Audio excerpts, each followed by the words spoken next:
ਵਾਹਿਗੁਰੂ ਜੀ ਕਾ ਖਾਲਸਾ ਵਾਹਿਗੁਰੂ ਜੀ ਕੀ ਫਤਿਹ। ਮੈਂ ਤੁਹਾਡੀ ਹੋਸਟ ਨੀਲਮ ਕੌਰ ਤੇ ਮੈਂ ਟੀਵੀ 84 ਦੇ ਸਾਰੇ ਦਰਸ਼ਕਾਂ ਤੇ ਸਰੋਤਿਆਂ ਦਾ ਦਿਲੀ ਸਵਾਗਤ ਕਰਦੀ ਹਾਂ ਪ੍ਰੋਗਰਾਮ ਸੱਚੋ ਸੱਚ ਵਿੱਚ, ਜਿਹੜੇ ਇਸ ਪ੍ਰੋਗਰਾਮ ਨਾਲ ਦੇਸ਼ਾਂ ਵਿਦੇਸ਼ਾਂ ਤੋਂ ਜੁੜ ਚੁੱਕੇ ਨੇ। ਖਾਲਿਸਤਾਨ ਅਫੇਅਰ ਸੈਂਟਰ ਦੇ ਸੰਚਾਲਕ ਡਾਕਟਰ ਅਮਰਜੀਤ ਸਿੰਘ ਜੀ ਰੋਜ਼ਾਨਾ ਦੀ ਤਰ੍ਹਾਂ ਸਟੂਡੀਓ ਵਿੱਚ ਮੇਰੇ ਨਾਲ ਸ਼ਾਮਲ ਨੇ। ਆਉਣਾ ਮਿਲ ਕੇ ਅੱਜ ਦੀਆਂ ਅਹਿਮ ਵਿਚਾਰ ਚਰਚਾਵਾਂ ਕਰਦੇ ਹਾਂ। जी डॉक्टर साहब वाहिगुरू जी का खालसा वाहिगुरू जी की फतेह। जी डॉक्टर साहब जी आयां नूं प्रोग्राम सचो सच विच बहुत शुक्रिया जी। डॉक्टर साहब अज 11 सितंबर 2018 27 भादो नानकशाही संमत 550 का दिन है। तो डॉक्टर साहब प्रोग्राम शुरू करने तो पहला असीं दर्शकों ते ਸਰੋਤਿਆਂ ਨੂੰ हमेशा तरह दस दईए व्यूअर्स, जे तुसीं हक सच इंसाफ ते पैरा दिंदा इक्को एक चैनल TV 84 ਨੂੰ देखना चाहते हो तो तुसीं देख सकते हो spectrum cable, RCN cable, welfare cable in Canada, roku, जादू बॉक्स, शावा, फेसबुक TV 84 ਦੀ ਐਪ ਰਾਹੀਂ online streaming and IP box ਤੇ ਤੁਸੀਂ TV 84 ਨੂੰ ਦੇਖ ਸਕਦੇ ਹੋ। ਵੀਅਰਸ, ਜੇ ਤੁਸੀਂ TV 84 ਨਾਲ ਜਾਂ ਪ੍ਰੋਗਰਾਮ ਸੱਚੋ ਸੱਚ ਨਾਲ ਫੇਸਬੁੱਕ ਰਾਹੀਂ ਜੁੜੇ ਹੋ ਤਾਂ ਇਸ ਨੂੰ ਵੱਧ ਤੋਂ ਵੱਧ ਲਾਈਕ ਕਰੋ ਤੇ ਸ਼ੇਅਰ ਕਰੋ ਅਤੇ ਨਾਲ ਹੀ YouTube ਤੇ ਸਬਸਕ੍ਰਾਈਬ ਵੀ ਕਰੋ। Thank you so much, keep watching TV 84। ਜੀ ਡਾਕਟਰ ਸਾਹਿਬ, ਪ੍ਰੋਗਰਾਮ ਦੇ ਸ਼ੁਰੂ ਵਿੱਚ ਜਿਸ ਤਰ੍ਹਾਂ ਕਿ ਸਾਨੂੰ ਸਾਰਿਆਂ ਨੂੰ ਪਤਾ ਹੈ ਕਿ ਅੱਜ ਦੇ ਦਿਨ ਹੀ 9/11 ਦਾ ਜੋ ਅਟੈਕ ਹੋਇਆ ਸੀ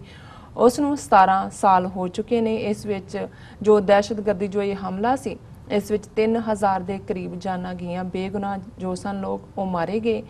ਅਸੀਂ ਉਹਨਾਂ ਨੂੰ ਅੱਜ ਯਾਦ ਕਰਦੇ ਹਾਂ ਤੇ ਉਹਨਾਂ ਦੇ ਜੋ ਪਰਿਵਾਰ ਨੇ ਉਹਨਾਂ ਨਾਲ ਆਪਣੀ ਹਮਦਰਦੀ ਦਾ ਇਜ਼ਹਾਰ ਕਰਦੇ ਹਾਂ। ਜੀ ਡਾਕਟਰ ਸਾਹਿਬ, ਇਹ ਸਾਡਾ ਜੋ ਮੇਨ ਇਸ਼ੂ ਹੈ ਜੋ ਪਹਿਲੇ ਸੈਗਮੈਂਟ 'ਚ ਹੋਇਆ ਹੈ ਉਸ ਬਾਰੇ ਤੁਹਾਡੇ ਵਿਚਾਰ ਜਾਣਨੇ ਚਾਹਾਂਗੇ। ਜੀ ਜੀ ਡਾਕਟਰ ਸਾਹਿਬ। ਦੇਖੋ, ਜੋ ਕੁਝ 17 ਸਾਲ ਪਹਿਲਾਂ ਹੋਇਆ ਜੀ,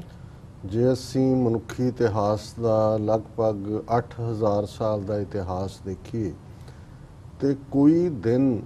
ਉਸ 9/11 ਦੇ ਨਾਲ ਉਸ ਦਾ ਮੁਕਾਬਲਾ ਨਹੀਂ ਕੀਤਾ ਜਾ ਸਕਦਾ ਜਾਂ ਉਸ ਨੂੰ ਕੰਪੇਅਰ ਨਹੀਂ ਕੀਤਾ ਜਾ ਸਕਦਾ ਕਿ ਜਿਸ ਦਿਨ ਨੇ ਸਾਰੇ ਪਲੈਨਟ ਨੂੰ, ਸਾਰੀ ਧਰਤੀ ਨੂੰ ਪ੍ਰਭਾਵਿਤ ਕੀਤਾ ਹੋਏ, ਉਸ ਵੇਲੇ ਦੇ ਲਗਭਗ 6 ਬਿਲੀਅਨ ਲੋਕਾਂ ਨੂੰ, ਜਿਸ ਦਿਨ ਨੇ ਦੁਨੀਆ ਦੀ ਆਰਥਿਕਤਾ, ਸਿਆਸਤ, ਸਮਾਜਿਕ ਤਾਣੇ ਬਾਣੇ ਔਰ ਇਸ ਸਾਰੇ ਨੂੰ ਪ੍ਰਭਾਵਿਤ ਕੀਤਾ ਹੋਇਆ ਇੱਕ ਦਿਨ ਨੇ। ਔਰ ਬਹੁਤ ਵਾਰ ਮੈਂ ਸਮਝਦਾ ਕਿ ਜਿਵੇਂ ਮਨੁੱਖੀ ਇਤਿਹਾਸ ਨੂੰ ਸਮਝਣ ਦੇ ਲਈ ਜਿਹੜਾ ਜਦੋਂ ਜਿਸ ਨੂੰ ਅਸੀਂ ਟਾਈਮ ਲਾਈਨ ਕਹਿੰਦੇ ਹਾਂ, ਅਕਸਰ ਕਿਉਂਕਿ ਜੀਸਸ ਕ੍ਰਾਈਸਟ ਜਿਹੜੇ ਨੇ ਉਹ ਲਗਭਗ 2000 ਸਾਲ ਪਹਿਲਾਂ ਹੋਏ ਔਰ ਅਸੀਂ ਜਦੋਂ ਉਹਦੇ ਨਾਲ ਇੱਕ ਨਵੇਂ ਯੁੱਗ ਦੀ ਸ਼ੁਰੂਆਤ ਸੀ, ਰੋਮਨ ਐਮਪਾਇਰ ਦਾ ਹੋਣਾ, ਉਸ ਦਾ ਜਾਣਾ, ਤੇ ਉਸ ਹਿਸਟਰੀ ਨੂੰ, ਮਨੁੱਖੀ ਇਤਿਹਾਸ ਦੇ ਨੂੰ ਅਕਸਰ ਬਿਫੋਰ ਕ੍ਰਾਈਸਟ, ਬ੍ਰਿਟਿਸ਼ ਜਿਹੜਾ ਜਦੋਂ BC ਲਿਖਿਆ ਜਾਂਦਾ ਹੈ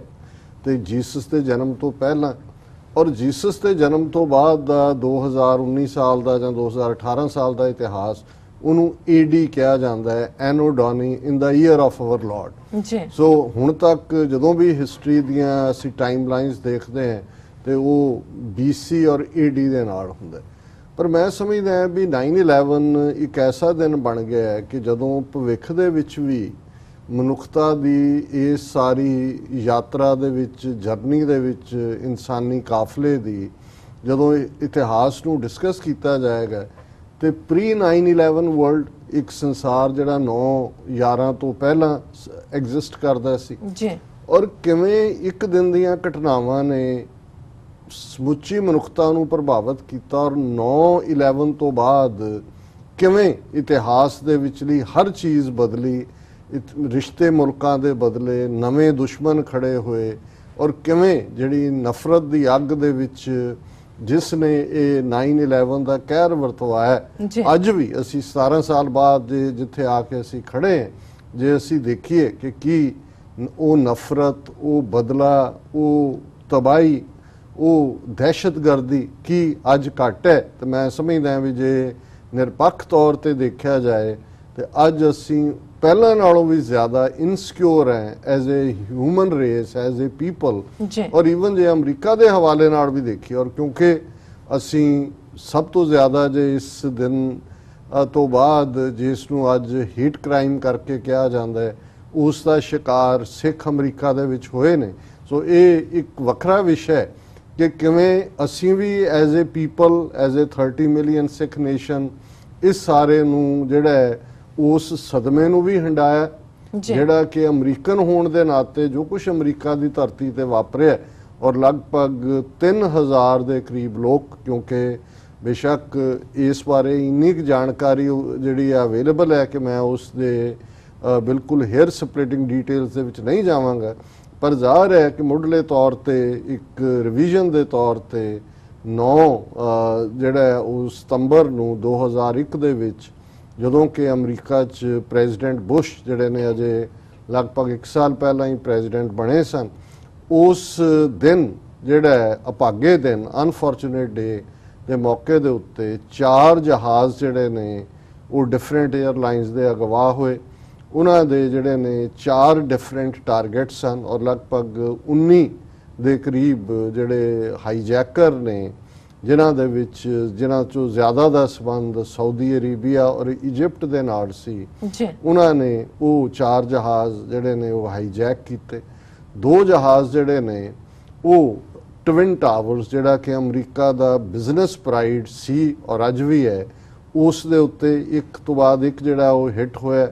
ਔਰ ਇੱਕ ਜਹਾਜ਼ ਜਿਹੜਾ ਉਹ ਜਿਹੜਾ ਅਮਰੀਕਾ ਦਾ ਮਿਲਟਰੀ ਪ੍ਰਾਈਡ ਪੈਂਟਾਗਨ ਜਿਹੜਾ ਬੇਸ਼ੱਕ ਉਹਨੂੰ ਬਹੁਤੇ ਡੀਸੀ ਸਮਝਦੇ ਨੇ ਪਰ ਉਹ ਜਿਓਗ੍ਰਾਫਿਕਲੀ ਵਰਜੀਨੀਆ ਦੇ ਵਿੱਚ ਹੈ, ਉਸ ਦੇ ਵਿੱਚ ਜਿਹੜਾ ਹਿੱਟ ਹੋਇਆ ਔਰ ਉਹਦੇ 'ਚ ਵੀ 150 ਤੋਂ ਜ਼ਿਆਦਾ ਜਿਹੜੇ ਲੋਕ ਨੇ ਉੱਥੇ ਮਾਰੇ ਗਏ, ਜਿਹੜੇ ਬਹੁਤ ਸਾਰੇ ਉੱਥੇ ਕੰਮ ਕਰਨ ਵਾਲੇ ਸਨ। ਔਰ ਇੱਕ ਜਹਾਜ਼ ਜਿਹੜਾ ਕਿ ਇਹ ਕਿਆਸ ਰਾਈਆਂ ਨੇ ਕਿ ਉਹ ਈਦਰ ਵਾਈਟ ਹਾਊਸ ਜਾਂ ਕੈਪੀਟਲ ਹਿੱਲ ਨੂੰ ਉਸਨੇ ਟਾਰਗੇਟ ਕੀਤਾ ਸੀ, ਉਸ ਨੂੰ ਡੇਗ ਲਿਆ ਗਿਆ। ਇਹ ਇੱਕ ਮਿਸਟਰੀ ਹੈ ਕਿ ਵੈਦਰ ਉਹਨੂੰ ਮਿਸਾਈਲ ਦੇ ਨਾਲ ਡਿੱਗ ਗਿਆ ਜਾਂ ਐਸਾ ਵੀ ਆਂਦਾ ਹੈ ਕਿ ਜਹਾਜ਼ ਵਿਚਲੇ ਮੁਸਾਫਰ ਜਿਹੜੇ ਨੇ ਉਹਨਾਂ ਨੇ ਰੈਜ਼ਿਸਟ ਕੀਤਾ, ਪਰ ਉਹ ਜਿਹੜਾ ਹੈ ਉਹ ਤਬਾਹ ਹੋਇਆ ਔਰ ਉਹਦੇ ਵਿੱਚ ਵੀ ਜਿਹੜੇ ਮੁਸਾਫਰ ਮਾਰੇ ਗਏ, ਸਾਰੇ ਕਰੂ ਦੇ ਵੀ ਔਰ ਜ਼ਾਹਰ ਹੈ ਜਿਹੜੇ ਦਹਿਸ਼ਤਗਰਦ ਸਨ ਉਹ ਵੀ। ਸੋ 19 ਬੰਦਿਆਂ ਨੇ ਜਿਨ੍ਹਾਂ ਨੇ ਇਸ ਸਾਰੇ ਕਾਰੇ ਨੂੰ ਕੀਤਾ, ਉਹ 3000 ਤੋਂ ਜ਼ਿਆਦਾ ਜਿਹੜਾ ਉਹ ਜਾਨਾਂ ਦਾ ਖਾਊ ਵੀ ਬਣੇ ਔਰ ਉਸ ਦੇ ਨਾਲ ਇੱਕ ਨਫ਼ਰਤ ਦਾ, ਇੱਕ ਬਦਲੇ ਦਾ ਇੱਕ ਨਵਾਂ ਦੌਰ ਸ਼ੁਰੂ ਹੋਇਆ। ਔਰ ਇਸ 'ਚ ਕੋਈ ਸ਼ੱਕ ਨਹੀਂ ਹੈ ਕਿ ਅਮਰੀਕਾ 'ਚ ਜਦੋਂ ਅਸੀਂ ਅਮਰੀਕਾ ਦਾ ਲਗਭਗ ਕੋਲੰਬਸ ਦੀ ਆਮਦ ਦੇ ਨਾਲ 1592 ਤੋਂ ਹੀ ਜਿਹੜਾ ਜੇ ਹਿਸਟਰੀ ਦੇਖੀਏ ਤੇ ਇਹ ਇੱਕ ਵਰਸਟ ਕਿਸਮ ਦੀ ਟ੍ਰੈਜੇਡੀ ਸੀ। ਮਨੁੱਖੀ ਤਾਂ ਹੈ ਹੀ ਸੀ ਪਰ ਅਮਰੀਕਾ ਲਈ ਹੋਰ ਵੀ ਜ਼ਿਆਦਾ, ਕਿਉਂਕਿ ਜੇ ਅਸੀਂ ਯੂਰਪ ਵੱਲ ਦੇਖੀਏ, ਰਸ਼ੀਆ ਵੱਲ ਦੇਖੀਏ, ਜਰਮਨੀ ਵੱਲ ਦੇਖੀਏ, ਜਾਪਾਨ ਵੱਲ ਦੇਖੀਏ, ਉਹਨਾਂ ਨੇ ਦੂਸਰੀਆਂ ਟ੍ਰੈਜੇਡੀਜ਼, ਜਾਪਾਨ ਨੇ ਹੀਰੋਸ਼ੀਮਾ ਨਾਗਾਸਾਕੀ ਦੇ ਐਟਮ ਬੰਬਸ ਬੇਅਰ ਕੀਤੇ ਸੀ। ਬਰਲਿਨ ਅੱਜ ਸਾਡੇ ਇੱਕ ਨੇੜੂ ਜਿਹੜੇ ਨੇ ਉਹ ਬਰਲਿਨ ਦੀ ਯਾਤਰਾ ਕਰ ਰਹੇ ਨੇ, ਯੂਰਪ ਦੇ ਟੂਰ ਤੇ ਨੇ, ਤੇ ਉਹਨਾਂ ਨਾਲ ਗੱਲ ਹੋ ਰਹੀ ਸੀ, ਕਹਿਣ ਲੱਗੇ ਜੀ ਬਹੁਤ ਵਧੀਆ ਇੱਥੇ ਬਿਲਡਿੰਗਸ ਨੇ, ਕੰਸਟਰਕਸ਼ਨ ਹੈ। ਤੇ ਮੈਂ ਉਹਨਾਂ ਨੂੰ ਕਿਹਾ ਕਿ ਜੀ ਇਹ ਬਰਲਿਨ ਹੋਰ ਹੈ ਜਦੋਂ ਸੈਕੰਡ ਵਰਲਡ ਵਾਰ ਤੋਂ ਬਾਅਦ ਜਦੋਂ ਉਸ ਵਰਲਡ ਵਾਰ ਦਾ ਐਂਡ ਹੋਇਆ ਤੇ ਬਰਲਿਨ ਜਿਹੜਾ ਹੈ ਉਹ ਇਸ ਕਿਸਮ ਦਾ ਹੀ ਖੰਡਰਾਤ ਬਣਾ ਦਿੱਤਾ ਗਿਆ ਸੀ ਉਹਦੀਆਂ ਇਮਾਰਤਾਂ ਨੂੰ, ਉਸ ਤਬਾਹੀ ਦੇ ਨਾਲ ਜਿਹੜਾ ਕਿ ਬੰਬਾਰਡਮੈਂਟ ਜਰਮਨਸ ਦੇ ਉੱਤੇ ਹੋਈ, ਜਿਵੇਂ ਕਿ ਜੂਨ 84 ਦੇ ਹਮਲੇ ਵੇਲੇ ਅਕਾਲ ਤਖਤ ਨੂੰ ਬਣਾ ਦਿੱਤਾ ਗਿਆ ਸੀ। ਔਰ ਇਹ ਇੱਕਦਮ ਮੇਰੇ ਮਾਈਂਡ 'ਚ ਇਸ ਲਈ ਵੀ ਆਇਆ ਕਿਉਂਕਿ ਜਦੋਂ ਜੂਨ 84 ਨੂੰ ਅਕਾਲ ਤਖਤ ਤੇ ਖੰਡਰਾਤ ਬਣਾਇਆ ਗਿਆ ਭਾਰਤੀ ਫੌਜ ਦੇ ਟੈਂਕਾਂ ਤੋਪਾਂ ਦੇ ਹਮਲੇ ਦੇ ਨਾਲ, ਤੇ ਉਦੋਂ ਬ੍ਰਿਟਿਸ਼ ਜਰਨਲਿਸਟ ਨੇ ਕਿਹਾ ਸੀ ਕਿ ਅਕਾਲ ਤਖਤ ਨੂੰ ਵਿਜ਼ਿਟ ਕਰਦਿਆਂ ਐਵੇਂ ਲੱਗਦਾ ਸੀ ਜਿਵੇਂ ਤੁਸੀਂ ਸੈਕੰਡ ਵਰਲਡ ਵਾਰ ਤੋਂ ਬਾਅਦ ਬਰਲਿਨ ਦੇ ਵਿੱਚ ਹੋਵੋ। ਸੋ ਜ਼ਾਹਰ ਹੈ ਯੂਰਪ ਹੋਏ, ਏਸ਼ੀਆ ਹੋਏ, ਉਹਨਾਂ ਨੇ ਵੱਡੀ ਤਬਾਹੀਆਂ ਪਹਿਲਾਂ ਵੀ ਦੇਖੀਆਂ ਹੋਈਆਂ ਨੇ, ਲੇਕਿਨ ਅਮਰੀਕਾ ਦੇ ਵਿੱਚ ਜਿਹੜਾ ਕਲੋਜ਼ੈਸਟ ਅਟੈਕ ਅਮਰੀਕਾ ਮੇਨਲੈਂਡ ਦੇ ਨੇੜੇ ਹੋਇਆ ਉਹ ਪਰਲ ਹਾਰਬਰ ਦੇ ਉੱਤੇ ਸੀ। ਸੈਕੰਡ ਵਰਲਡ ਵਾਰ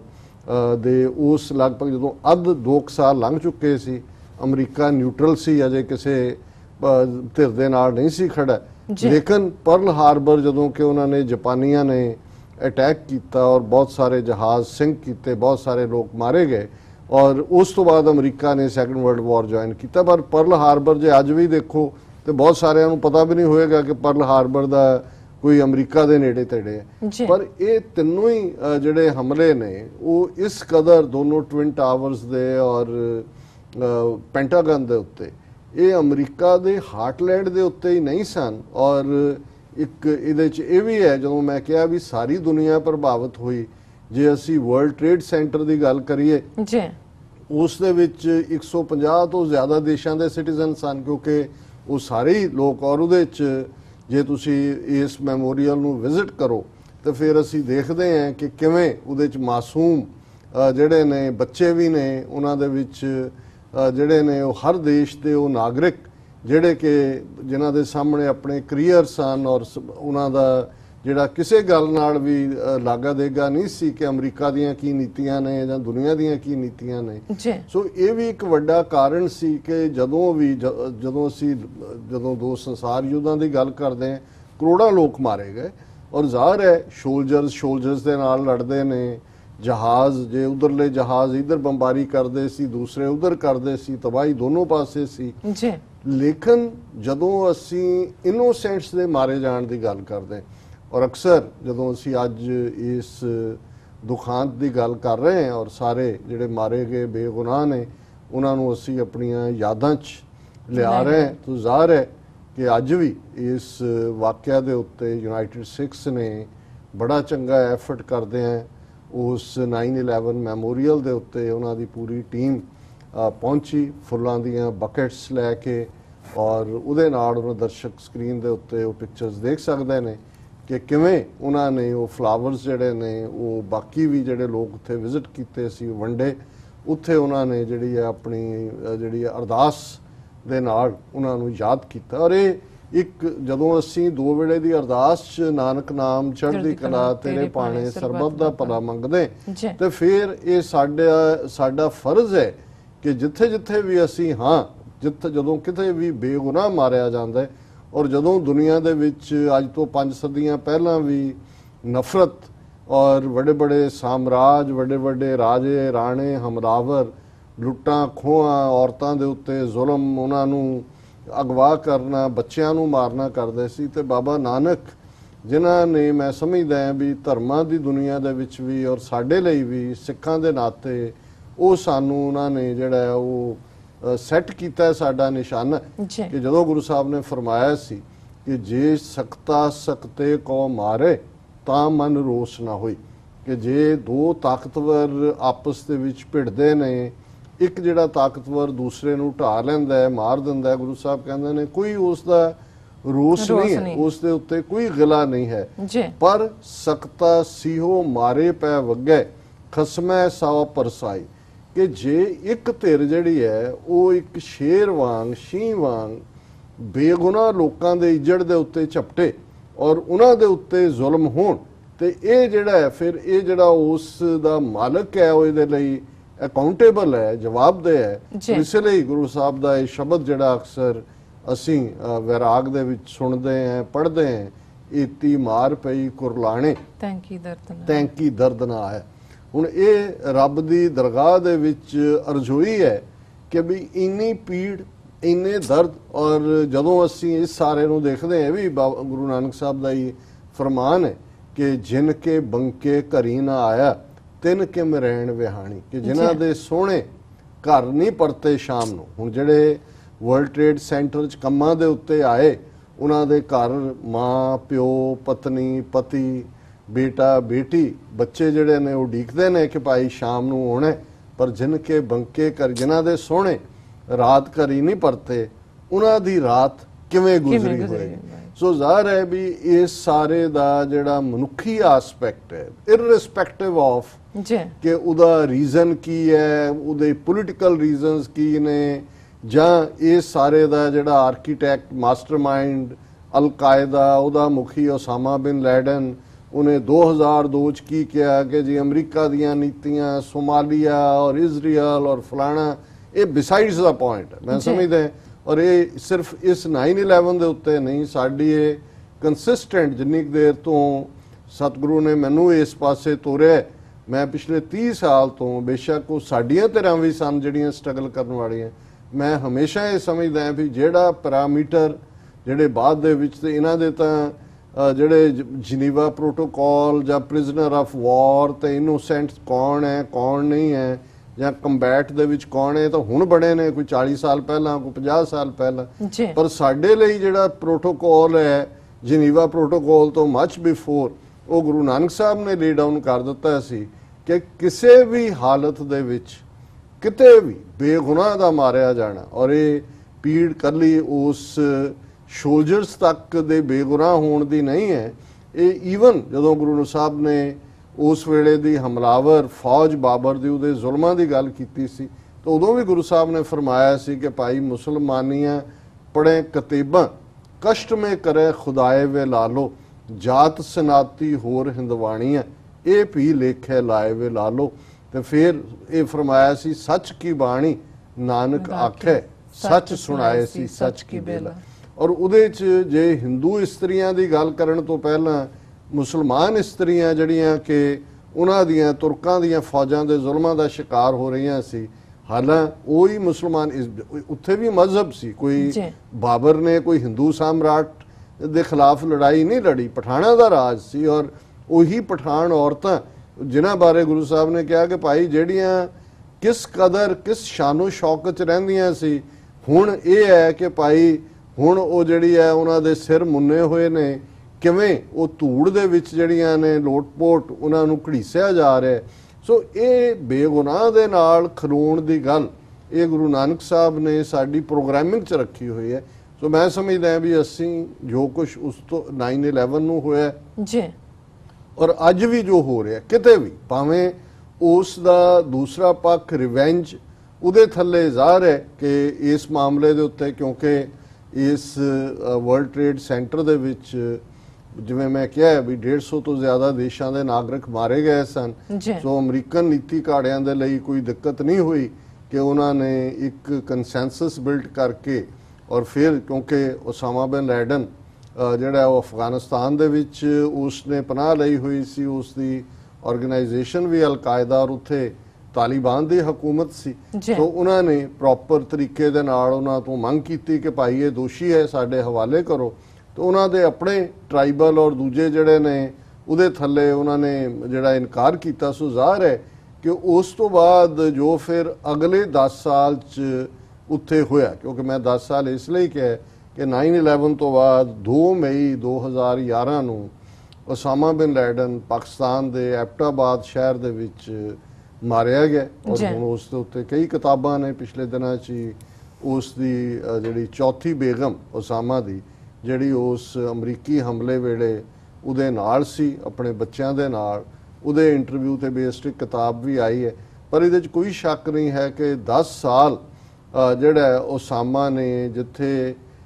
ਇਹ ਸਾਰਿਆਂ ਨੂੰ ਐਲੂਡ ਕੀਤਾ, ਉਹਨਾਂ ਤੋਂ ਬਚਦਾ ਬਚਾਉਂਦਾ ਕਿਵੇਂ ਉੱਥੇ ਰਿਹਾ ਕਿ ਇੱਕ ਵੱਖਰਾ ਵਿਸ਼ਾ ਹੈ। ਪਰ ਇਹਦੇ 'ਚ ਕੋਈ ਸ਼ੱਕ ਨਹੀਂ ਹੈ ਕਿ ਅਮਰੀਕਾ ਨੇ ਵੀ ਫਿਰ ਇਹ ਜਿਹੜੀ ਮਲਟੀਨੈਸ਼ਨਲ ਇਹਨਾਂ ਦੀ ਫੋਰਸ ਬਣੀ, ਖਾਸ ਤੌਰ ਤੇ ਨੈਟੋ ਦੇ ਨਾਲ ਹੌਲੀ ਹੌਲੀ ਦੂਸਰੀਆਂ ਦਾ ਕੁਝ ਵਿਦਡਰਾ ਕਰਦੇ ਚਲੇ ਗਏ,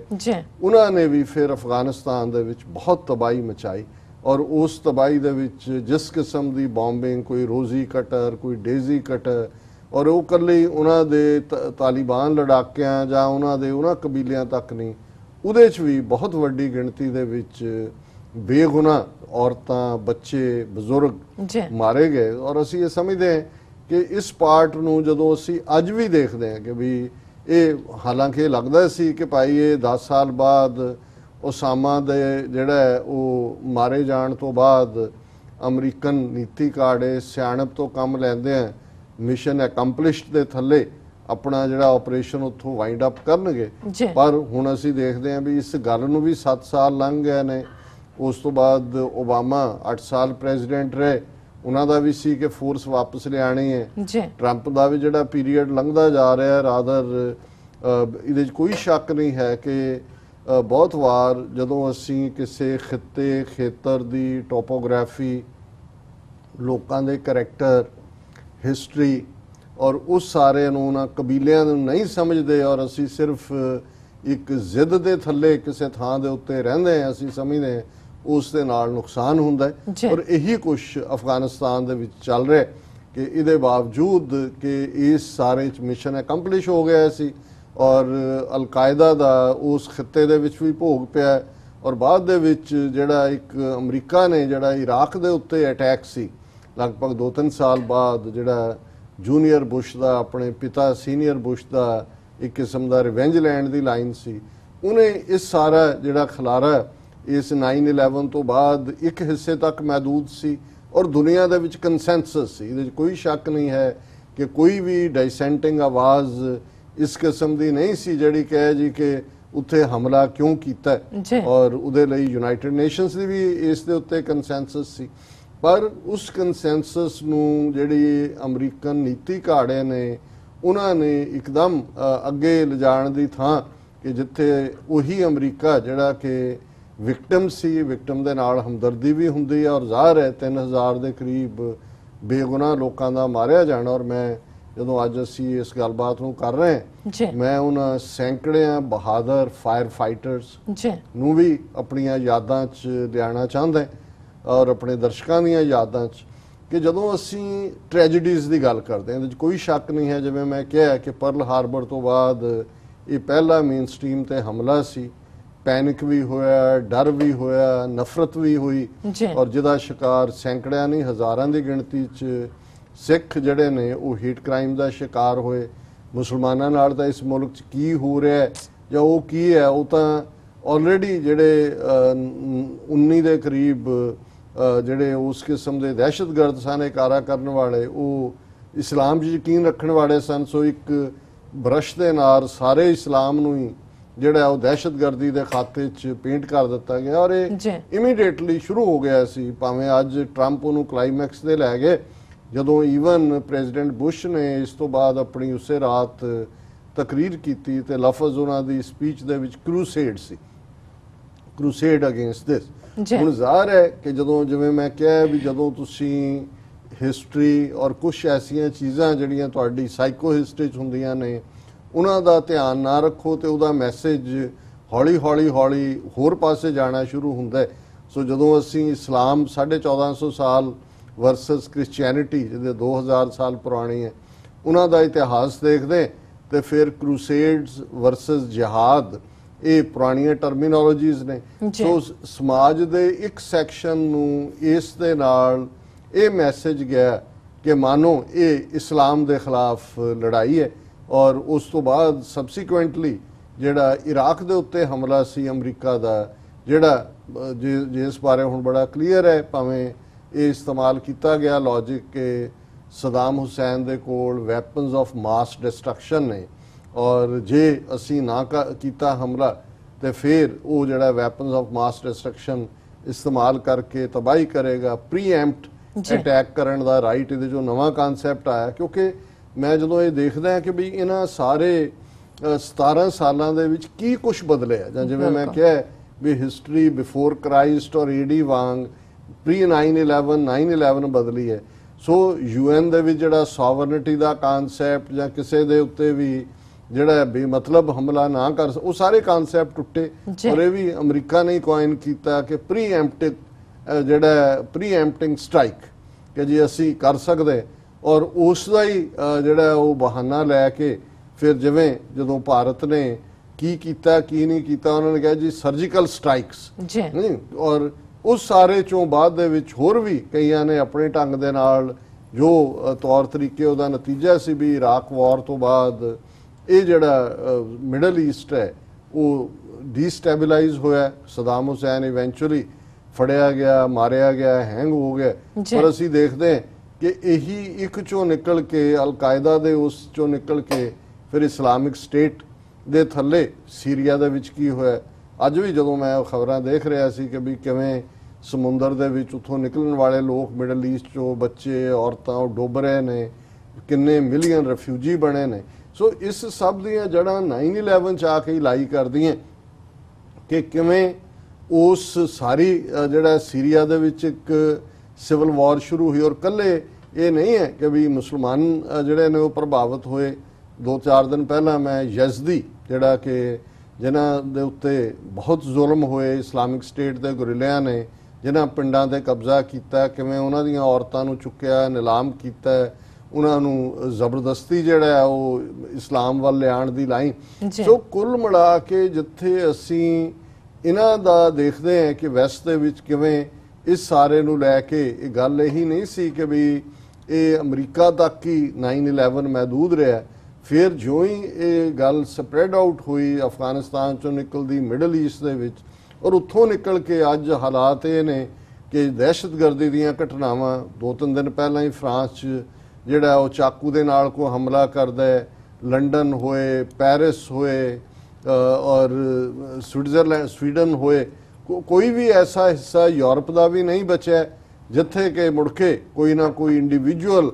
ਜਿਹੜੀ ਹੈ ਉਹ ਦਹਿਸ਼ਤਗਰਦੀ ਉਸ ਤੋਂ ਪ੍ਰੇਰਿਤ ਈਵਨ ਅਮਰੀਕਾ ਦੇ ਵਿੱਚ ਵੀ ਹਾਲਾਂ ਇਸ ਪਾਸੇ ਅਮਰੀਕਨ ਐਡਮਿਨਿਸਟ੍ਰੇਸ਼ਨ ਜਾਂ ਇਹਨਾਂ ਦੇ ਜਿਹੜੀ ਪਾਲਿਸਿੰਗ ਸੈਕਟਰ ਹੈ ਉਹਨਾਂ ਨੂੰ ਇਹ ਕ੍ਰੈਡਿਟ ਜਾਂਦਾ ਹੈ ਕਿ ਇਹਨਾਂ ਨੇ 9/11 ਤੋਂ ਬਾਅਦ ਕੋਈ ਅਮਰੀਕਾ ਦੇ ਵਿੱਚ ਵੱਡੀ ਘਟਨਾ ਨਹੀਂ ਹੋਣ ਦਿੱਤੀ ਜਿਵੇਂ ਫੀਅਰ ਸੀ ਟਰੱਕ ਅਟੈਕ ਔਰ ਕੋਈ ਹੋਰ ਲੇਕਿਨ ਇਹਦੇ 'ਚ ਵੀ ਕੋਈ ਸ਼ੱਕ ਨਹੀਂ ਕਿ ਦਰਜਨਾਂ ਜਿਹੜੀਆਂ ਨੇ ਉਹ ਟੈਰਰਿਜ਼ਮ ਦੀਆਂ ਘਟਨਾਵਾਂ ਦਹਿਸ਼ਤਗਰਦੀ ਦੀਆਂ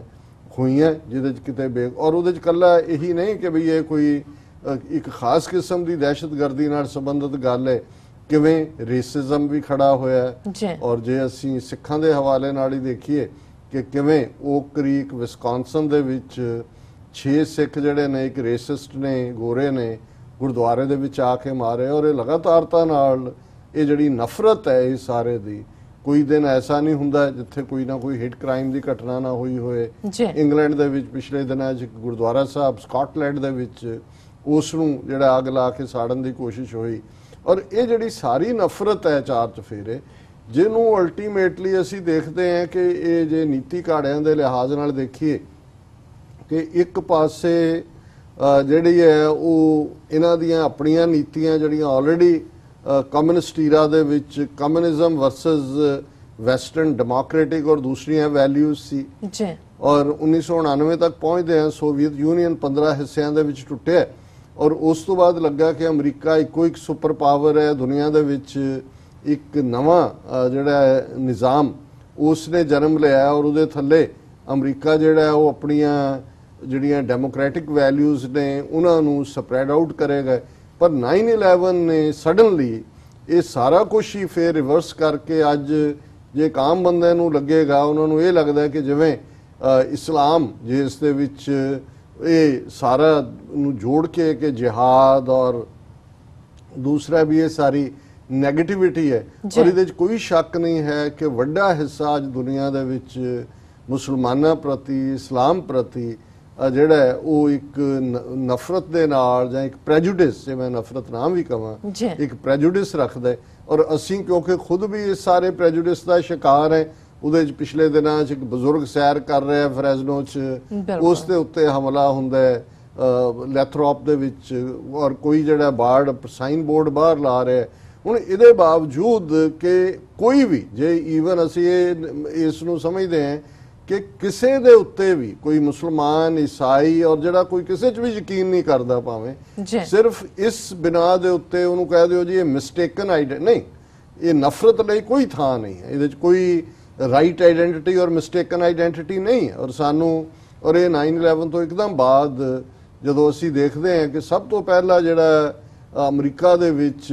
ਇਸ ਕਿਸਮ ਦੀ ਨਸਲਵਾਦੀ ਵਾਇਲੈਂਸ ਦਾ ਸ਼ਿਕਾਰ ਹੋਇਆ ਬਲਬੀਰ ਸਿੰਘ ਸੋਢੀ 4 ਦਿਨ ਬਾਅਦ ਹੀ ਮੈਸਾ ਅਰੀਜ਼ੋਨਾ ਦੇ ਵਿੱਚ ਉਹ ਆਪਣੇ ਸਟੋਰ ਦੇ ਬਾਹਰ ਜਿਹੜਾ ਫੁੱਲਾਂ ਨੂੰ ਪਾਣੀ ਦੇ ਰਿਹਾ ਸੀ ਜਦੋਂ ਇੱਕ ਦਹਿਸ਼ਤਗਰਦ ਗੋਰੇ ਨੇ ਨਸਲਵਾਦੀ ਗੋਰੇ ਨੇ ਜਿਹੜਾ ਉਸ ਨੂੰ ਆਪਣੀਆਂ ਗੋਲੀਆਂ ਦਾ ਸ਼ਿਕਾਰ ਬਣਾਇਆ ਮੈਂ ਇਮੀਡੀਏਟਲੀ ਉਦੋਂ ਹਾਲਾਂਕਿ ਬਹੁਤ ਸਾਰੇ ਜਹਾਜ਼ ਜੇ ਡਾਊਨ ਸੀ ਅਸੀਂ ਗਏ ਫਲਾਈ ਕਰਕੇ ਔਰ ਦੂਸਰੇ ਔਰ ਅਸੀਂ ਨਿਊਯਾਰਕ ਟਾਈਮਜ਼ ਔਰ ਵਾਸ਼ਿੰਗਟਨ ਟਾਈਮਜ਼ ਉਸ ਪੀਰੀਅਡ 'ਚ ਵੀ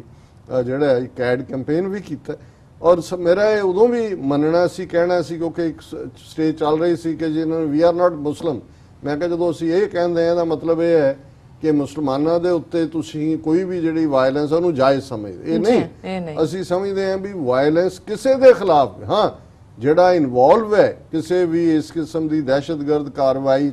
ਕਾਨੂੰਨ ਦੇ ਦਾਇਰੇ 'ਚ ਰਹਿੰਦਾ ਉਹ ਸਜ਼ਾ ਦਾ ਹੱਕਦਾਰ ਹੈ ਪਰ ਕਿਸੇ ਵੀ ਕਿਸਮ ਦੀ ਨਫ਼ਰਤ ਔਰ ਮੈਂ ਸਮਝਦਾ ਕਿ ਜਦੋਂ ਮੈਂ ਫਾਇਰ ਫਾਈਟਰਸ ਨੂੰ ਟ੍ਰਿਬਿਊਟ ਦੀ ਗੱਲ ਕਰਦਾ ਇੱਕ ਪਾਸੇ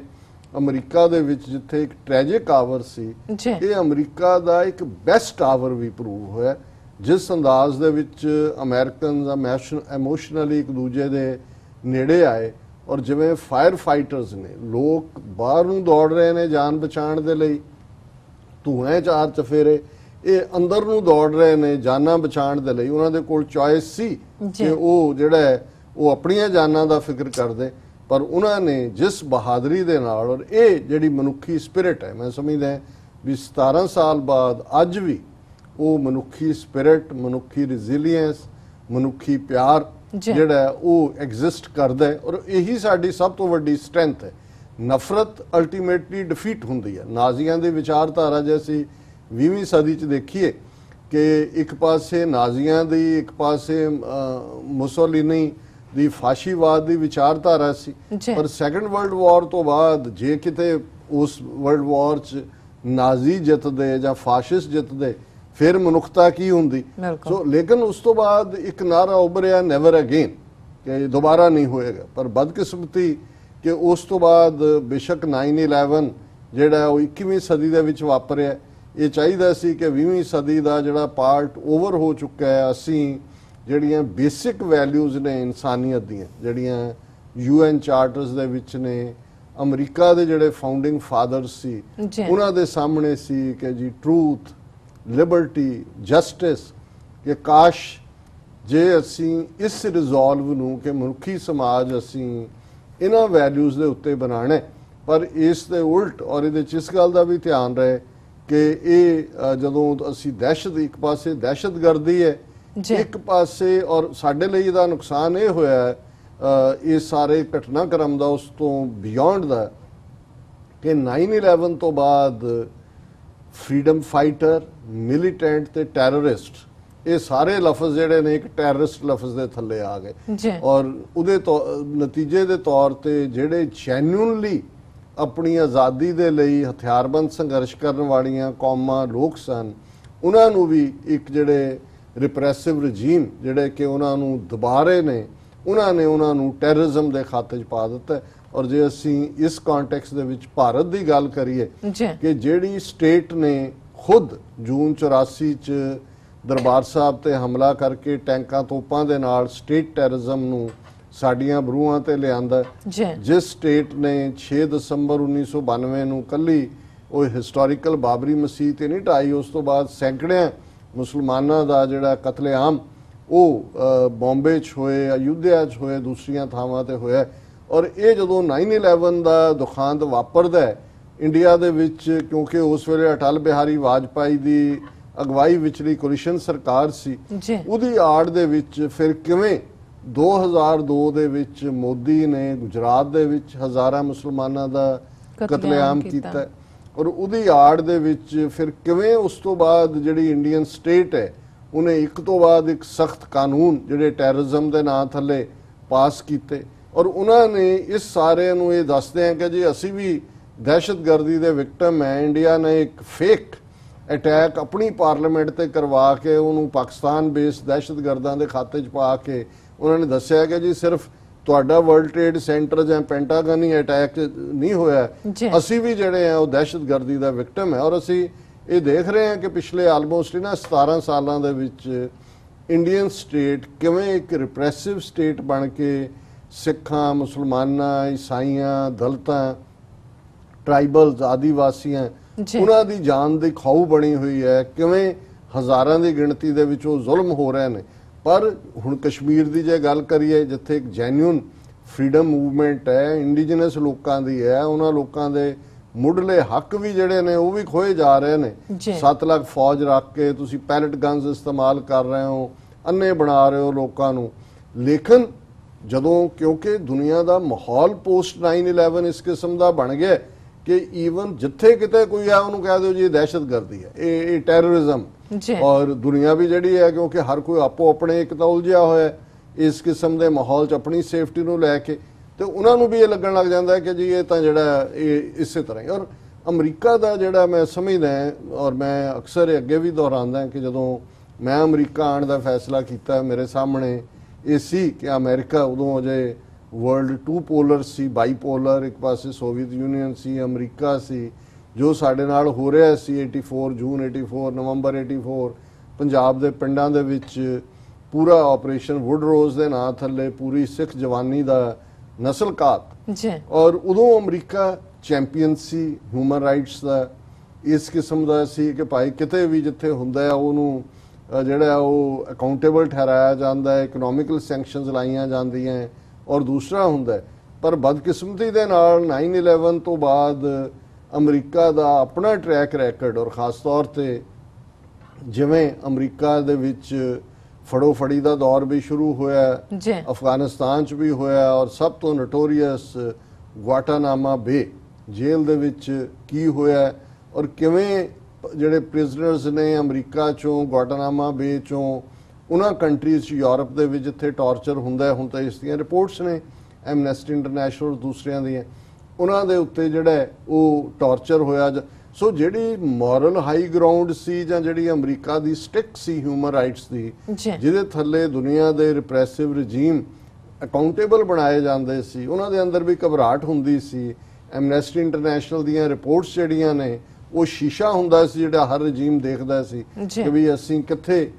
ਕਿਸ ਗੱਲ ਦੇ, ਉਹ ਸਾਰਾ ਪਾਰਟ ਜਿਹੜਾ ਉਹ ਓਵਰ ਹੋਇਆ। ਔਰ ਬਦਕਿਸਮਤੀ ਨਾਲ ਜੇ ਮੈਂ ਇਸ ਤੋਂ ਵੀ ਅੱਗੇ ਜਾ ਕੇ ਇਹ ਕਹਾਂ ਕਿ ਕਿਵੇਂ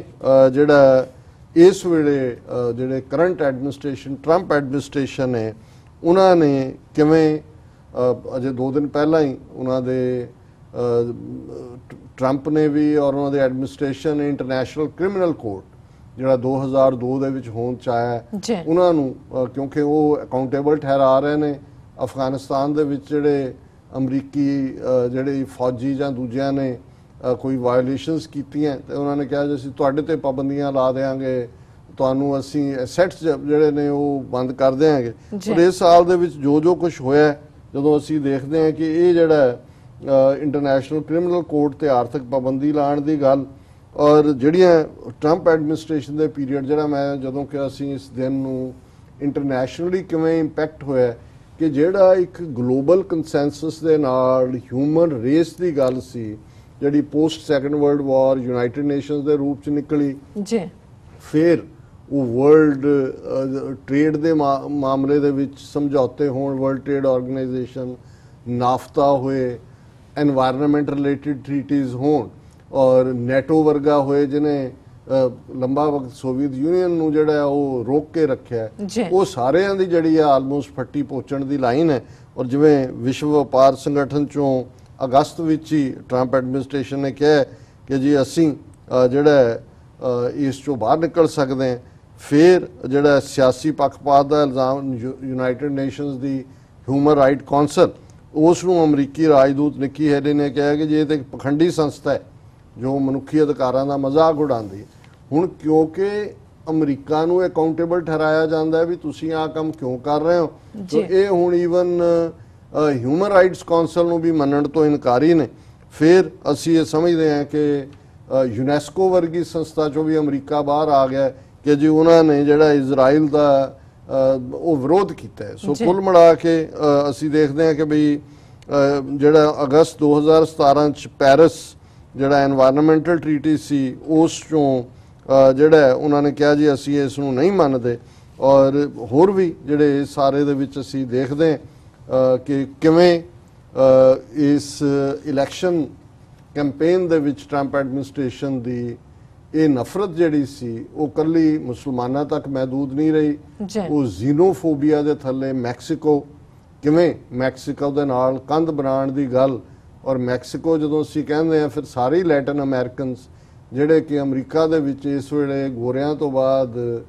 जिहड़ी माइनॉरिटी आ वो काले नहीं ने, वो लैटिन अमेरिकन ने। पर जदों तुसीं उन्हां नूं क्रिमिनल रेपिस्ट लूटर पता नहीं की कहा ते उन्हां दे खिलाफ भी एक नफरत और इस पीरीयड दे विच जिहड़ा ये सारा ही कुल मिला के मैं जदों देखदा है कि 17 साल बाद असीं किन्ने क सेफ है। जे असीं देखिए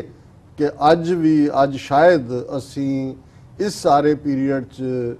ज़्यादा अनसेफ होए हैं कि दुनिया दे विच जिहड़ा थोड़ा बहुत एक प्रोटैक्टिव कवरेज या अंब्रैला बनदा सी इंटरनेशनल संस्थावां दा, कोई अकाउंटेबिलिटी सी अनस्टेबिलिटी सी, वो खत्म हो के हुण यूनीलैटरल डिसीजन जिहड़े ने वो वाइट हाउस चों ले जांदे ने। और वड्डी गिणती च अमेरिकन भी इस दा विरोध करदे ने, जिहड़े समझदे ने कि अमरीका जिस दे कोल जिहड़ा बड़ी ग्लोरीअस साडा 400 साल दा इत्थों दा सिस्टम निज़ाम जिन्हों असीं बीकन ऑफ होप और दूसरा कहंदे कि असीं उस रुतबे तो डिगदे डिगदे डिगदे बहुत हद तक एक पार्टीसन और एक उस जिहड़ा ताकतवर एक पावर वांग बिहेव कर रहे हैं ਜਿਹਨੂੰ ਕਿਸੇ ਦੀ ਕਮਜ਼ੋਰਾਂ ਦੀ ਪਰਵਾਹ ਨਹੀਂ, ਜਿਹਨੂੰ ਬਾਕੀ ਲੋਕਾਂ ਦੀ, ਬਾਕੀ ਨਸਲਾਂ ਦੀ, ਬਾਕੀ ਦੇਸ਼ਾਂ ਦੀ ਕੋਈ ਪਰਵਾਹ ਨਹੀਂ। ਅਸੀਂ ਕੰਸੈਂਸਸ ਦੇ ਨਾਲ ਫੈਸਲੇ ਕਰਨ 'ਚ ਯਕੀਨ ਨਹੀਂ ਰੱਖਦੇ। ਸਾਨੂੰ ਲੱਗਦਾ ਹੈ ਕਿ ਸਾਡੇ ਕੋਲ ਵੀਟੋ ਹੈ, ਅਸੀਂ ਜਿਹਨੂੰ ਮਰਜ਼ੀ ਜਿਹੜਾ ਜਿੱਥੇ ਮਰਜ਼ੀ ਢਾ ਲਈਏ, ਜਿਹਨੂੰ ਮਰਜ਼ੀ ਅਸੀਂ ਕਹੀਏ ਵੀ ਨਹੀਂ ਇਹ ਸਾਨੂੰ ਮਨਜ਼ੂਰ ਨਹੀਂ, ਇਸ ਸਾਰੇ ਨੂੰ ਰੋਲ ਬੈਕ ਕਰੋ। ਸੋ ਇਹ ਇੱਕ ਦੁਖਾਂਤ ਹੈ। ਔਰ ਫਿਰ ਵੀ ਅਸੀਂ ਇਹ ਸਮਝਦੇ ਹਾਂ ਕਿ ਇਹ ਜਦੋਂ ਵੀ 9/11 ਆਉਂਦਾ ਹੈ ਸਾਡੇ ਮਨਾਂ ਦੇ ਵਿੱਚ ਉਹ ਦੁਖਦ ਯਾਦ ਵੀ ਜਿਹੜੇ ਸਾਡੇ ਤੋਂ ਵਿਛੜੇ ਔਰ ਉਸ ਸਾਰੇ ਨੂੰ ਆਪਣੇ ਮਨਾਂ 'ਚ ਲਿਆਉਂਦੇ ਆ। ਇੱਕ ਗੱਲ ਦੀ ਜ਼ਰੂਰ ਕੋਸ਼ਿਸ਼ ਯਤਨ ਕਰਨਾ ਚਾਹੀਦਾ, ਅਸੀਂ ਸਿਰਫ ਆਪਣੇ ਤੌਰ ਦੇ ਉੱਤੇ ਬੈਠ ਕੇ ਖੰਡਨ ਮੰਡਨ ਤੱਕ ਹੀ ਯਕੀਨ ਨਾ ਰੱਖੀਏ ਕਿ ਵੀ ਕਿਸ ਚੀਜ਼ ਨੂੰ ਅਸੀਂ ਉਸ ਦਾ ਖੰਡਨ ਕਰਦੇ ਹਾਂ, ਨੈਗੇਟ ਕਰਦੇ ਹਾਂ, ਕਿ ਇਸ ਦਾ ਮੰਡਨ ਕਰਦੇ ਹਾਂ, ਪਰ ਇਹ ਵੀ ਦੇਖੀਏ ਕਿ ਅਸੀਂ ਵੀ ਇੱਕ ਇਸ ਧਰਤੀ ਦੇ ਸਿਟੀਜ਼ਨ ਹੋਣ ਦੇ ਨਾਤੇ,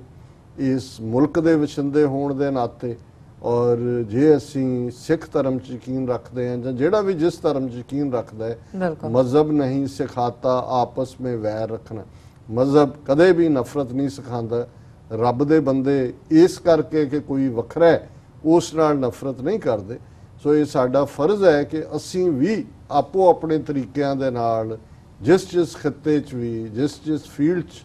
ਅਸੀਂ ਹਾਂ, ਅਸੀਂ ਇਸ ਦੁਨੀਆ ਨੂੰ ਪੀਸਫੁਲ, ਜਸਟਫੁਲ, ਔਰ ਇਸ ਗੱਲ ਦਾ ਵੀ ਧਿਆਨ ਰਹੇ ਕਿ ਇਹ ਕੋਈ ਪੀਸ ਜਾਂ ਸ਼ਾਂਤੀ ਕੋਈ ਮੰਤਰ ਨਹੀਂ ਹੈ ਕਿ ਜੇ ਤੁਸੀਂ ਸ਼ਾਂਤੀ ਸ਼ਾਂਤੀ ਸ਼ਾਂਤੀ ਕਹੋ ਤੇ ਉਸ ਮੰਤਰ ਦਾ ਕੋਈ ਜਿਹੜਾ ਹੈ ਉਹ ਮੈਜਿਕ ਇਫੈਕਟ ਹੁੰਦਾ ਹੈ। ਜਿਵੇਂ ਮਾਰਟਨ ਲੂਥਰ ਕਿੰਗ ਦਾ ਹੀ ਇਹ ਕਹਿਣਾ ਹੈ ਕਿ ਜਸਟਿਸ,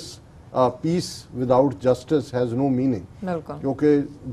ਜਦੋਂ ਵੀ ਕਿਤੇ ਕੋਈ ਨੈਗੇਟਿਵਿਟੀ ਹੁੰਦੀ ਹੈ ਉਹਦੇ ਪਿੱਛੇ ਕਿਤੇ ਨਾ ਕਿਤੇ ਇਨਜਸਟਿਸ ਵੀ ਹੁੰਦਾ ਹੈ। ਸੋ ਇਸ ਗੱਲ ਨੂੰ ਯਕੀਨੀ ਬਣਾਉਣ ਦੀ ਕੋਸ਼ਿਸ਼ ਕਰੀਏ ਕਿ ਸਾਡੀ ਸੁਸਾਇਟੀ ਜਸਟ ਹੋਏ, ਨਿਆਂ ਨੂੰ ਪਿਆਰ ਕਰਨ ਵਾਲੀ ਹੋਏ, ਪੀਸਫੁਲ ਹੋਏ, ਇੱਕ ਦੂਸਰੇ ਪ੍ਰਤੀ ਅਸੀਂ ਟੋਲਰੈਂਸ ਰੱਖੀਏ। ਔਰ ਜਦੋਂ ਅਸੀਂ ਦੂਸਰਿਆਂ ਨੂੰ ਨਸਲਵਾਦੀ ਕਹਿੰਦੇ ਹਾਂ ਫਿਰ ਅਸੀਂ ਆਪਣੇ ਮਨਾਂ ਵੱਲ ਵੀ ਦੇਖੀਏ ਕਿ ਜ਼ਾਤ ਪਾਤੀ ਸਿਸਟਮ ਜਿਹੜਾ ਸਾਡੇ 'ਚ ਇਨਗ੍ਰੇਨਡ ਹੈ ਬਹੁਤਿਆਂ 'ਚ, ਕਿ ਇਹ ਨਸਲਵਾਦ ਤੋਂ ਮਾੜਾ ਨਹੀਂ ਹੈ? ਕਿ ਅਸੀਂ ਜਦੋਂ ਦੂਸਰਿਆਂ ਵੱਲ ਦੇਖਦੇ ਹਾਂ ਕਾਲੇ ਜਾਂ ਗੋਰੇ ਜਾਂ ਪੀਲੇ ਜਾਂ ਦੂਜੇ, ਕਿਤੇ ਸਾਡੇ 'ਚ ਵੀ ਉਹੀ ਰਿਵਰਸ ਰੇਸਿਜ਼ਮ ਤਾਂ ਨਹੀਂ ਆਉਂਦਾ? ਪਰ ਜਦੋਂ ਤੱਕ ਅਸੀਂ ਖੁਦ ਇਸ ਸਾਰੇ ਨੂੰ as a individual, nations ultimately ਉਹਨਾਂ ਇੰਡੀਵਿਜੂਅਲਸ ਦਾ ਹੀ ਬਣਦੇ ਨੇ, ਤੇ ਜੇ ਇੱਕ ਸੋਚ ਇਹ ਪ੍ਰੈਵਲੈਂਟ ਹੋਏ ਕਿ ਭਾਈ ਅਸੀਂ ਦੁਨੀਆ ਦੇ ਸਿਟੀਜ਼ਨ ਹੈ, ਅਸੀਂ ਮਾਨਸ ਕੀ ਜਾਤ ਸਭ ਹੈ ਇੱਕ ਹੈ ਪਹਿਚਾਨਵੋ, ਅਸੀਂ ਉਸ ਰੱਬ ਦੇ ਬੰਦੇ ਔਰ ਅਸੀਂ ਇਸ ਧਰਤੀ ਦੇ ਉੱਤੇ ਨਿਆਂ ਔਰ ਉਸ ਸਿਸਟਮ ਨੂੰ ਜਿਹੜਾ ਉਹ ਸਿਰਜਣਾ, ਜਿਹੜਾ ਮਾਡਲ ਗੁਰੂ ਅਰਜਨ ਸਾਹਿਬ ਨੇ ਗੁਰੂ ਗ੍ਰੰਥ ਸਾਹਿਬ 'ਚ ਦਿੱਤਾ ਕਿ ਹੁਣ ਹੁਕਮ ਹੋਆ ਮਿਹਰਬਾਨ ਦਾ, ਪੈ ਕੋਏ ਨਾ ਕਿਸੇ ਰੰਝਾਣ ਦਾ, ਸਭ ਸੁਖਾਲੀ ਉਠਿਆ ਇਹ ਹੋਆ ਹਲੇਮੀ ਰਾਜ ਜਿਉ। ਕਿ ਇੱਕ ਇਸ ਕਿਸਮ ਦਾ ਸਿਸਟਮ, ਇਹ ਮਿਹਰਬਾਨ ਦਾ ਨਿਰੰਕਾਰ ਦੀ ਰਜ਼ਾ ਹੈ ਜਿੱਥੇ ਕੋਈ ਕਿਸੇ ਨੂੰ ਰੰਝਾਏ ਨਾ, ਤੰਗ ਨਾ ਕਰੇ, ਕਿਸੇ ਦੇ ਹਿਊਮਨ ਰਾਈਟਸ ਨਾ ਖੋਏ, ਕਿਸੇ ਦੀਆਂ ਸਿਵਲ ਲਿਬਰਟੀਜ਼ ਨਾ ਖੋਏ ਔਰ ਸਾਰੇ ਸੁਖੀ ਵਸਣ। ਇਹੀ ਹਲੇਮੀ ਰਾਜ। ਬੇਸ਼ੱਕ ਜਿਵੇਂ ਉਹ ਰਿਪਬਲਿਕ, ਉਹਦਾ ਸੋਕਰੇਟਿਸ ਦਾ ਡਾਇਲੌਗ ਹੈ, ਪਲੇਟੋ ਨੇ ਲਿਖਿਆ, ਉਹਨੇ ਕਿਹਾ ਜੀ ਵੀ ਇਹ ਜਿਹੜਾ ਹੈ ਕਿੰਨਾ ਕੁ ਪੋਸੀਬਲ ਹੈ। ਬੇਸ਼ੱਕ it is difficult to achieve but not impossible. ਔਰ ਸਾਡਾ ਇਹ ਫਰਜ਼ ਹੈ ਕਿ ਵੀ ਅਸੀਂ just society, peaceful society, tolerant society ਬਣਾਉਣ ਦੇ ਲਈ ਆਪਣਾ ਬਣਦਾ ਯੋਗਦਾਨ ਵੀ ਪਾਈਏ। ਜੀ ਡਾਕਟਰ ਸਾਹਿਬ, ਤੁਹਾਡਾ ਬਹੁਤ ਬਹੁਤ ਸ਼ੁਕਰੀਆ। ਤੁਸੀਂ 9/11 ਤੇ ਆਪਣੇ ਵਿਚਾਰ ਦਿੱਤੇ ਨੇ। ਇੱਥੇ ਲੈਣੇ ਬ੍ਰੇਕ ਤੋਂ ਪਹਿਲਾਂ ਅਸੀਂ ਆਪਣੇ ਦਰਸ਼ਕਾਂ ਤੇ ਸਰੋਤਿਆਂ ਨੂੰ ਅਪੀਲ ਤੇ ਬੇਨਤੀ ਕਰਦੀ ਹੈ ਵਿਊਅਰਸ, ਜਿਸ ਤਰ੍ਹਾਂ ਕਿ ਤੁਸੀਂ ਜਾਣਦੇ ਹੋ ਕਿ TV 84 ਮਨੁੱਖੀ ਹੱਕਾਂ ਦਾ ਪਹਿਰੇਦਾਰ ਹੈ। TV 84 ਸਿੱਖਾਂ, ਕਸ਼ਮੀਰੀਆਂ ਤੇ ਭਾਰਤੀਆਂ ਨਾਰਥ ਈਸਟ ਸਟੇਟਾਂ ਦੇ ਲੋਕਾਂ ਦੇ ਸਵੈ ਨਿਰਣੇ ਦੇ ਹੱਕਾਂ ਦਾ ਹਾਮੀ ਹੈ। ਅਸੀਂ ਚਾਹਾਂਗੇ ਕਿ ਤੁਸੀਂ TV 84 ਦੀ ਚੜ੍ਹਦੀ ਕਲਾ ਲਈ ਵੱਧ ਤੋਂ ਵੱਧ ਡੋਨੇਟ ਕਰੋ। ਡੋਨੇਟ ਕਰਨ ਲਈ ਸਾਡੀ ਵੈਬਸਾਈਟ tv84.tv ਤੇ ਜਾ ਕੇ ਪੇਪਲ ਦੀ ਵਰਤੋਂ ਕਰਕੇ ਵਨ ਟਾਈਮ ਡੋਨੇਟ ਕਰ ਸਕਦੇ ਹੋ, ਮੰਥਲੀ ਡੋਨੇਟ ਵੀ ਕਰ ਸਕਦੇ ਹੋ। ਤੁਸੀਂ TV 84 ਦੇ ਨਾਮ ਤੇ ਚੈੱਕ ਬਣਾ ਕੇ ਸਾਨੂੰ ਮੇਲ ਵੀ ਕਰ ਸਕਦੇ ਹੋ ਸਾਡੇ ਇਸ ਪਤੇ ਤੇ 36-01 37th Avenue, Long Island City, New York 11101 USA, ਜਾਂ ਫਿਰ ਤੁਸੀਂ ਸਾਨੂੰ ਫੋਨ ਰਾਹੀਂ ਵੀ ਸੰਪਰਕ ਕਰ ਸਕਦੇ ਹੋ ਸਾਡੇ ਫੋਨ ਨੰਬਰ ਤੇ 5164060694। ਵਿਊਅਰਸ, ਵਿਚਾਰਾਂ ਦਾ ਸਿਲਸਿਲਾ ਇਸ ਤਰ੍ਹਾਂ ਚੱਲਦਾ ਰਹੇਗਾ। ਮਿਲਦੇ ਹਾਂ ਆਫਟਰ ਦਿਸ ਸ਼ਾਰਟ ਬ੍ਰੇਕ।